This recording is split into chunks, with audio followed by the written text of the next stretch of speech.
Hello and welcome everyone to another video of EasyWay. Well, in this tutorial I'm going to show you how you can install Clip Studio Paint.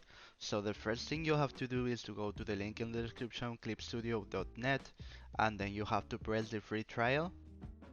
And once you are in the download page, and once you are here, you can see that you have up to 6 months for free. In the case of Windows, you have 3 months free, so this is enough to work.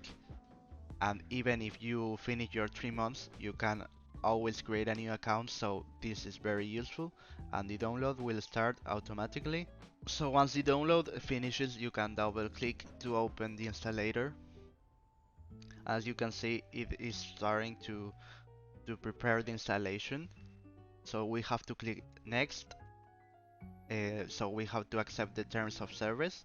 Next. Then you have to choose the disk where you want to install Clip Studio Paint. In my case, it will be the D disk. So you go to Programs and you can install it here. I'm going to choose the language English. Next, install it.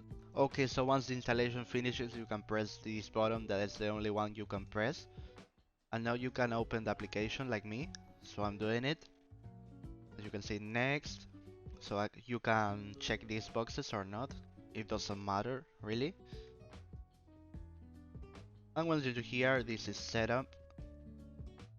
As you can see, you can press sign up to get your first 3 months free. So this is the best solution to use Clip Studio for free. So if this video was helpful, please subscribe, like, share, comment, and see you in the next time. Goodbye.